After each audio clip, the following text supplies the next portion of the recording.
Hello, so my name is Professor Nick Plant and I am the Deputy Vice-Chancellor for Research and Innovation at the University of Leeds and a member of the N8 Strategic Executive Group. So the N8 Collabor8 Fund is part of the celebration for the 15th anniversary of the N8 Consortium, and what's always sat at the heart of the N8 is working together. How the sum of the individual parts is less than the totality of when we work together. This fund is set up to help drive that collaboration, to show how by bringing different strengths across from the different member universities, we can make a real and substantive difference to the world. So the road to 2050 is the government's stated ambition to make us as a country net zero by 2050. This is highly ambitious, but something we absolutely have to do to respond to the climate crisis. The N8 universities have been working hard already to address this, and themes such as Net Zero North will play a critical part in delivering that government ambition. However, Net Zero North doesn't cover everything that our N8 universities have to offer to the road to 2050. So within the N8 Collabor8 Fund, we want to be able to allow our researchers, our academics, our policymakers to really think and contribute to the road to 2050, to come up with the new, novel, disruptive solutions that will help the country reach net zero. Excitement. I want them to really give me an inspiring vision. So we're looking for balanced partnerships. The strength of the N8 is that we can work together. So we're always going to want a partnership that has a minimum of 3 members of the N8 and that they are working together as equals. Quite probably that will actually involve more members from the N8 universities. They have to be working together with a collective sense of purpose. This is not a group of academics in one university doing one thing and another group in another university doing something else. They're going to work together and bring their different strengths to bear on the problems that we've got. I think the other thing that the N8 has been really important is setting a sense of place. So the N8 stretches from coast to coast across the north, but it really brings a vision as to why the North has huge value to add to the UK as a region, but also some very unique problems to solve. So we want to see funding within the N8 Collabor8 Fund to help think about that vision and place associated with the N8 region. The fund itself, you have to be a member of an N8 university to lead the bids. And we would expect that at least 3 N8 universities are involved in a bid.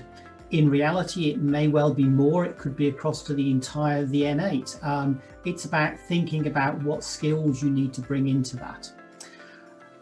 However, one of the really important parts of the project, this low entry where we start off with a community building aspect, is deliberately set out because as an academic community, we don't know all of the problems and we don't know all of the solutions.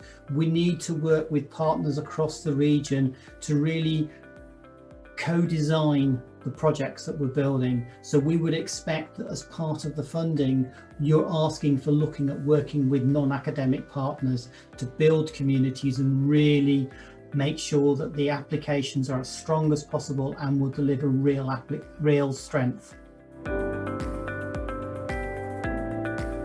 So the funding that will come through N8 Collabor8 falls into 2 distinct tranches. To start with, there is £5,000 for the first 6 months, and the aim of that really is to refine the problem that you're going to deal with, to look at the partners you need to work with and start to build that collaboration, to really be able to get together, talk, look at the assets that are available across the region and across the N8 universities to apply to your problem, and then start to think about how the research would be undertaken to address that. So that in some ways is very similar to a lot of pump priming collaboration schemes, where it gives you the money to get together and have a really strong conversation.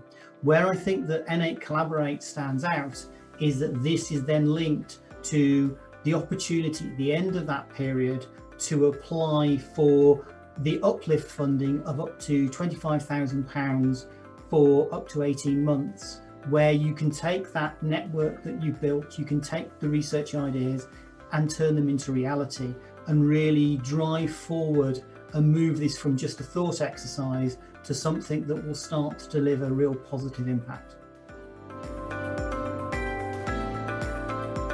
This is more than a birthday party. This is the 15th anniversary of the N8, and it's wonderful to have something to celebrate that.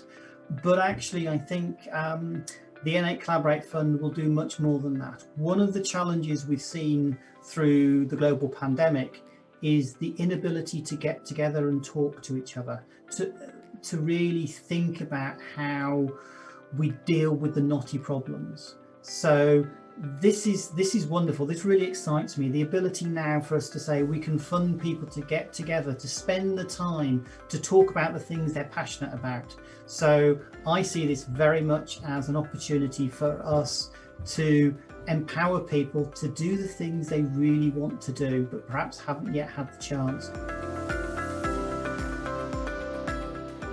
What I would really hope is at the end of a Collabor8 fund, not only do we have a new network of people who are all really keen to work together across academia and non-academic groups, but actually they have something tangible that they can then take to external funding agencies, get more money and continue to develop this to produce the similar sorts of large scale successes that we see with, for example, N8 policing